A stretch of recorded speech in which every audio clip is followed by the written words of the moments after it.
بسم اللہ الرحمن الرحیم۔ ناظرین السلام علیکم، میں ہوں آپ کا میزبان صابر شاکر وفاقی دارالحکومت اسلام آباد سے کچھ تازہ ترین اطلاعات اور اہم خبریں آپ کے لیے۔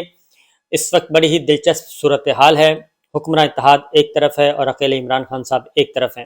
لیکن آنے والے دنوں میں یہ صورتحال بڑی ہی دلچسپ ہو جائے گی۔ حکمراں اتحاد نے ایک کارڈ کھیلا تھا،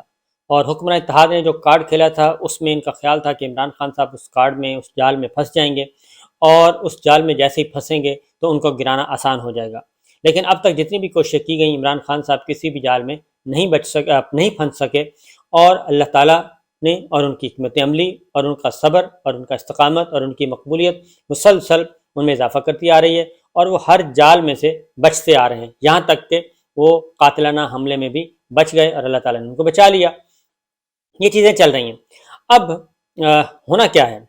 اس وقت؟ سب کی نظریں کیا ہیں؟ پہلے ذرا گراؤنڈ ریئلٹی دیکھ لیں، کیونکہ سب کی نظریں راول پنڈی میں لگی ہوئی ہیں۔ جنرل عاصم منیر صاحب کی طرف، نئے آرمی چیف کی طرف دیکھ رہے ہیں۔ ملٹری اسٹیبلشمنٹ پاکستان میں ایک حقیقت ہے، زمینی حقیقت ہے، اس کو تسلیم کرتے ہیں سب لوگ، اور سب کے سبھی اس بات پہ متفق ہیں کہ اسلام آباد اگر پاور کوریڈورز میں آنا ہے، اسلام آباد کے اقتدار کی راہداریوں کو انجوائے کرنا ہے، اقتدار حاصل کرنا ہے، تو وہ راول پنڈی کے سے ہوتے ہوئے آپ کو مل سکتا ہے۔ راول پنڈی کو بائی پاس کر کے آپ اقتدار نہیں حاصل کر سکتے، کیونکہ اسلام آباد کا دارالخلافہ، اسلام آباد کا جو حدود دربہ ہے وہ ہے ہی ایسا، چاروں طرف سے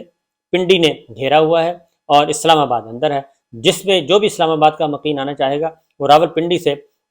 کو بائی پاس نہیں کر سکتا، وہیں سے این او سی ملے گا، وہیں سے گزرنا پڑے گا، اور وہیں سے ابھی تک پاکستان کا سیاسی کلچر، پاکستان میں زمینی حقیقت یہی ہے۔ اس کو آہستہ آہستہ کیسے تبدیل کیا جائے گا وہ پولیٹیکل پلیئرز پہ ڈیپینڈ کرتا ہے، وہ ہمارے سوشل میڈیا پہ ڈیپینڈ، وہ ڈیجیٹل میڈیا پہ، الیکٹرانک میڈیا پہ، سول سوسائٹی پہ ڈیپینڈ کرتا ہے، اور ہمارے لوگوں پہ اور ہمارے اداروں کی مضبوطی پہ ڈیپینڈ کرتا ہے کہ یہ کلچر کب ختم ہوگا۔ بہرحال یہ چل رہا ہے۔ اب سارے کے سارے راول پنڈی کا دل جیتنے کے لیے، خواہ وہ پاکستان مسلم لیگ نواز ہے، پیپلز پارٹی ہے، پاکستان تحریک انصاف ہے، وہ راول پنڈی کا دل جیتنے کے لیے بے چین ہے، اور نئے راول پنڈی میں نئے مکین آ چکے ہیں، نئے آرمی چیف آ چکے ہیں، ان کی طرف للچائی ہوئی نظروں سے دیکھ رہے ہیں اور دل لبھانے والی گفتگو کر رہے ہیں۔ بہرحال زمینی حقائق یہ ہیں کہ گراؤنڈ ریئلٹی وہ یہ ہے کہ پاکستان تحریک انصاف اب تک جو کہ 9-10 اپریل سے سلسلہ شروع ہوا تھا، وہ اب تک چلتی آ رہی ہے، کامیاب ہوتی آ رہی ہے۔ جو زمینی حقائق ہیں، گراؤنڈ ریئلٹیز ہیں، جو اعداد و شمار ہیں، جو این جی اوز بتاتی ہیں، جو سرویز ہو چکے ہیں، اس کے مطابق پاکستان تحریک انصاف جو ہے وہ پاکستان کی مقبول ترین جماعت ہے، اور نہ صرف مقبول ترین جماعت ہے بلکہ عمران خان صاحب مقبول ترین لیڈر ہیں، اور عوام کا جمع غفیر ہے جو ان کو پسند کرتا ہے۔ کوئی ان کے دشمنوں کو بھی پتہ ہے کہ اس وقت عمران خان کے علاوہ کوئی آپشن نہیں ہے۔ 14 جماعتی اتحاد ضمنی الیکشن لڑ چکا ہے۔ الیکشن کمیشن آف پاکستان کا جائزہ رپورٹ بتا چکی ہے کہ ان ضمنی الیکشن میں 75% نشستیں پاکستان تحریک انصاف نے جیتی، اور نہ صرف نشستیں 75% جیتی بلکہ ووٹ بینک میں بھی 2018 کی نسبت پاکستان تحریک انصاف کے ووٹ بینک میں بھی اضافہ ہو چکا ہے، اور اکیلی پاکستان تحریک انصاف کا جو ووٹ بینک ہے وہ پی ڈی ایم کی 14 جماعتی اتحاد کے ووٹ بینک سے زیادہ ہے۔ ان 14 جماعتوں کا ملا کے بھی ووٹ بینک اتنا نہیں ہے جتنا اکیلے پاکستان تحریک انصاف کا ہے۔ اس لیے اس میں کوئی دو رائیں ہو نہیں سکتی کہ کوئی ایسا ایشو ہو سکتا ہے۔ اب عمران خان صاحب کا راستہ روکنا ہے، اور الیکشن کب ہوتے ہیں؟ 2 مہینے بعد ہوتے ہیں، 4 مہینے بعد ہوتے ہیں، 6 مہینے بعد ہوتے ہیں۔ الیکشن میں ان کی کامیابی یقینی ہے، اس میں کوئی 1% بھی شبہ نہیں ہے، اور اس دوران جو حکمراں اتحاد ہے وہ کچھ بھی نہیں دے سکتا پاکستان کے عوام میں۔ اکانومی کی صورتحال بدترین ہے، ڈالر وہیں کا وہیں ہے، اسٹاک ایکسچینج قابو نہیں آ رہی،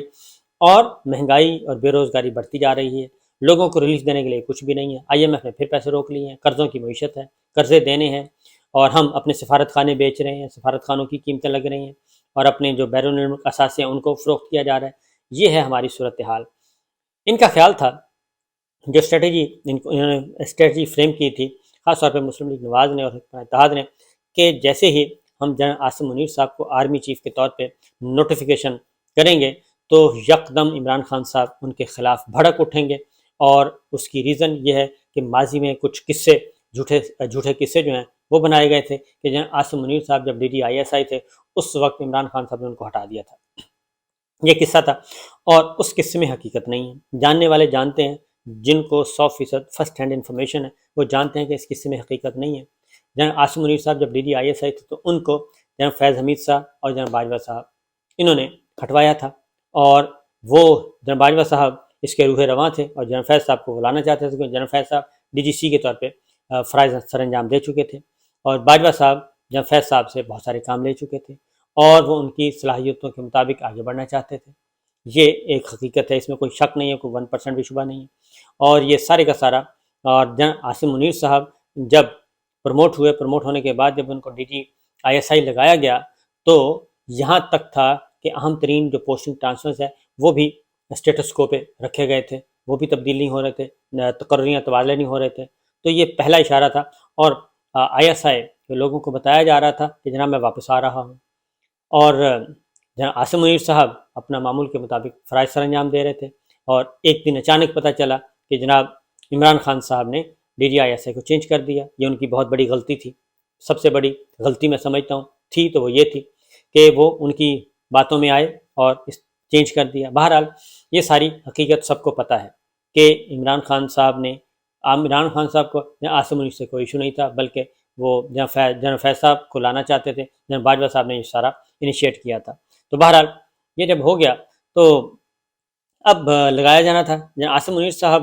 آئے تو ان کا خیال تھا کہ یہ فوراً ریئیکشن ہوگا، ریئیکٹ کرے گا، خان صاحب ریئیکٹ کریں گے، کیونکہ وہ فیض حمید صاحب کو لگانا چاہتے ہیں، حالانکہ وہ فیض حمید صاحب کو نہیں لگانا چاہتے تھے، یہ بھی آپ کو کسی وقت بتا دیں گے۔ تو بہرحال جیسے ہی انہوں نے ویلکم کیا تو وہ اس غبارے سے ہوا نکل گئی، اور پھر ٹرینڈ چلوایا گیا۔ ٹرینڈ یہ چلوایا گیا کہ حاجی گیا حافظ آ گیا۔ اب میں یہ بڑی معذرت کے ساتھ یہ کہوں گا کہ حج ایک مقدس فریضہ ہے، یہ اس طرح کے الفاظ ہمیں استعمال نہیں کرنے چاہیے۔ حج اگر کوئی انسان اگر حج کر کے بھی، جو کہ انبیاء کی سنت ہے، حج کا ادا کرنا انبیاء کی سنت ہے، خوش قسمتی ہے، خوش نصیبی ہے، تو اگر کوئی شخص حج کر کے بھی اگر اپنے اندر اصلاح نہیں لے کے آتا تو اس شیطان کا قصور ہے، حج جیسی عبادت کا قصور نہیں ہے۔ اسی طریقے سے حافظ قرآن جس کے سینے میں قرآن مجید ہے، تو اس کو بھی پھر اسی طریقے سے۔ تو یہ سارا کرنے کا مقصد یہ تھا کہ یہ سارا پاکستان تحریک انصاف کی طرف کہا جائے گا کہ دیکھیں جی وہ ٹرینڈ چلا رہے ہیں۔ اب عمران خان صاحب نے کیا کیا؟ عمران خان صاحب نے سوشل میڈیا ٹیم کو سختی سے حکم دیا ہے کہ 29 نومبر کے بعد کی صورتحال پہ کسی قسم کی کوئی تنقید نہیں کرنی، ڈائریکٹ اور انڈائریکٹ کوئی تنقید نہیں کرنی کسی قسم کی، اور کسی کمپین کا حصہ نہیں بننا، اور کوئی ٹرینڈ نہیں ہونا چاہیے، نہ ہی کسی ٹرینڈ کو فالو کرنا چاہیے۔ یہ انہوں نے احکامات صادر کر دیے۔ اس کی وجہ یہ تھی کہ اسٹریٹجک سیل تو کام کر رہے ہیں، اسپاٹ فکسر ابھی تک سسٹم میں اسپاٹ فکسر موجود ہیں۔ یہ بات ذہن میں رکھیے، عمران خان صاحب کے خلاف کام کرنے والے اسپاٹ فکسر موجود ہیں جن کے اپنے مفادات ہیں، نہ وہ اداروں کے ہیں نہ وہ کسی اور کے ہیں، ان کے اپنے مفادات ہیں، اور اپنے مفادات کے لیے وہ کچھ بھی کر سکتے ہیں، ذاتی مفادات کے لیے۔ لہٰذا ان اسپاٹ فکسرز کا یہ پلان تھا، اور کچھ پولیٹیکل پلیئرز بھی ساتھ ملے ہوئے تھے کہ ایک کمپین لانچ کی جائے گی جناب عاصم منیر صاحب کے خلاف، اور وہ جو نشان ہوں گے، جو اکاؤنٹس ہوں گے، وہ PTI والے رکھے جائیں گے، فیک اکاؤنٹس PTI کے بنائے جائیں گے، ان کے ذریعے کمپین لانچ کی جائے گی اور ایک نئی لڑائی شروع کروائی جائے گی۔ تو عمران خان صاحب نے یہ واضح طور پہ کہہ دیا کہ ایسا نہیں ہوگا، کیونکہ ان کو بھی کچھ اندازہ ہے اور اندازہ تھا۔ بہرحال اب یہ ایک اور سٹیپ عمران خان صاحب آگے گئے۔ اس کی ریزن کیا ہے؟ اس کی ریزن یہ ہے کہ نواز شریف صاحب، عمران خان صاحب کی لڑائی باجوہ کی حد تک تھی، باجوہ صاحب کی حد تک تھی، اس سے زیادہ کی لڑائی ان کی نہیں تھی، کیونکہ باجوہ صاحب نہیں، اور پلس ایک دو بندے اور ملا لیں، 2-3 آدمی کر لیں، ان کے ذریعے یہ سارا کام کیا، ڈرائنگ روم میں بیٹھ کے کیا۔ اس میں ادارے کی یہ پالیسی نہ تھی، نہ ہے، اور نہ ہوگی جو اس وقت ہے، کہ ڈرائنگ روم میں بیٹھ کے سارے فیصلے کیے گئے، پولیٹیکل اپوزیشن کو بلا کے یہ سب کچھ کیا گیا، اور واشنگٹن کو کچھ اور بتا دیا گیا۔ یہ ساری 1+3 کر لیں میکسیمم، اس سے زیادہ کی کہانی نہیں تھی، اور یہ چیز تھی۔ اور اب باجوہ صاحب چلے گئے، عمران خان صاحب کا معاملہ ان کے ساتھ تھا، عمران حکومت کا باجوہ صاحب کے ساتھ تھا، سائفر وہ سارا چیز وہ ان کی حد تک ہے۔ وہ جب بھی انویسٹیگیشن ہوں گی وہ اس میں بہت ساری چیزیں سامنے آ جائیں گی کہ باجوہ صاحب نے کیا کیا۔ تو بہرحال اس لیے عمران خان صاحب نے وہ تو چیپٹر کر دیا کلوز، کیونکہ عمران خان صاحب کا لڑائی جو ہے وہ ادارے کے ساتھ نہیں ہے، اور نہ ہی وہ نواز شریف صاحب کی طرح پرویز مشرف کی ساتھ جو لڑائی تھی نواز شریف صاحب کی۔ نواز شریف صاحب کا مسئلہ ہے کہ وہ ادارے سے لڑتے ہیں، اور عمران خان صاحب اگر اسی لائن پہ چلیں گے تو وہی نتیجہ بھی وہی آئے گا۔ لہٰذا نواز شریف صاحب نے جو غلطی کی وہ عمران خان صاحب غلطی نہیں کریں گے، اور اس کی ریزن یہی ہے کہ یہ کوئی ذاتی ان کا ایجنڈا تھا باجوہ صاحب کا، انہوں نے ایکسٹینشن لینی تھی، مارشل لا لگانا تھا، جو بھی کرنا تھا وہ اپوزیشن کو جو حکمراں اتحاد ہے ان کو بھی پتہ چل گیا تھا، لہٰذا ان کا پتہ صاف ہوا، اور اب عمران خان صاحب کا اداروں کے ساتھ کسی قسم کا جھگڑا نہیں ہے۔ یہی ایک سب سے بڑی پریشانی اور سب سے بڑا مسئلہ بنا ہوا ہے، کس کے لیے؟ حکمراں اتحاد کے لیے، کیونکہ اب جو نئی بات کی جا رہی ہے، جو اس کی طرف آ رہا ہوں کہ عمران خان صاحب کو آنے والے دنوں میں پھر ایک اور کام کیا جائے گا جوڈیشری سے، اور جوڈیشری کی طرف بھی لڑوایا جائے گا، کیونکہ اب یہی کام ہے۔ الیکشن کمیشن آف پاکستان سے کوئی خیر کی توقع نہیں کی جا سکتی، کبھی جوڈیشری سے لڑوایا جائے گا اور کبھی فوج سے لڑوانے کی کوشش کی جائے گی۔ اس سے کیسے بچنا ہے یہ عمران خان صاحب جانیں، اور ان کے جو ہیں لوگ وہ جانیں کہ وہ اس سارے معاملے سے کیسے بچیں گے، کیونکہ عمران خان صاحب کا پھل تیار ہے، ان کے لیے پھل تیار ہے، انہوں نے پھل کو میٹرلائز کرنا ہے اور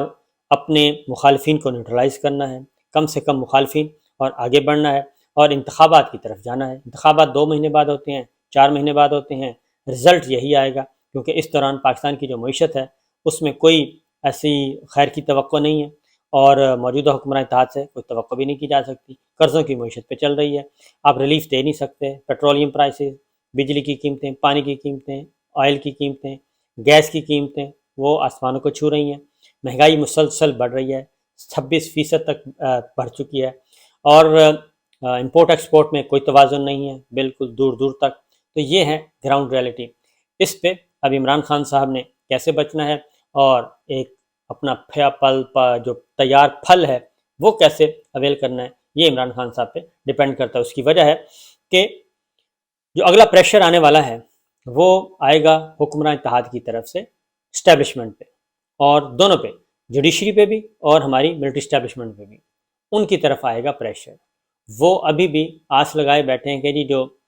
پچھلا جو باجوہ صاحب کے ساتھ ان کے انڈرسٹینڈنگ ہوئی ہے، باجوہ صاحب جو کو کمٹمنٹ تھی اس کو آگے بڑھایا جائے گا، تو وہ آگے بڑھنے والا ہے نہیں۔ باجوہ ڈاکٹرائن نہیں چلے گا، وہ باجوہ صاحب کی پالیسی نہیں چلیں گی، وہ تو سارے کا سارا قصہ پارینہ ہو چکا، ماضی کا قصہ ہو چکا، بلکہ آنے والے دنوں میں ہونا کیا ہے وہ میں تو ایک خوفناک تصویر دیکھ رہا ہوں، خاص طور پہ ایک الگ سے وہ ایک سلسلہ کہاں سے انیشیٹ ہوگا یہ میں آپ کو انشاءاللہ پھر کسی وقت بتا دوں گا، لیکن اس وقت یہ میچ بڑا پھنسا ہوا ہے کہ عمران خان صاحب کو فوج سے لڑوایا جائے، جوڈیشری سے لڑوایا جائے، کیونکہ جو گول اچیو کرنے ہیں مسلم لیگ نواز نے، حکمراں اتحاد نے، وہ گول اچیو نہیں ہو سکتے، تنہ تنہا وہ نہیں ہو سکتے، اور وہ اب پریشر ڈالیں گے جوڈیشری پہ اور ملٹری اسٹیبلشمنٹ پہ، یہ پریشر ڈالیں گے کہ جناب نواز شریف صاحب کو واپس لایا جائے، نواز شریف صاحب کی سزائیں ختم کروائی جائیں، اور ہمیں گارنٹی دی جائے کہ ان کو واپس آنے پہ گرفتار نہیں کیا جائے گا۔ تو یہ ہیں وہ چیزیں، آنے والے دنوں میں بڑا دلچسپ کھیل ہونے والا ہے جی۔ اجازت دیجیے، اللہ حافظ۔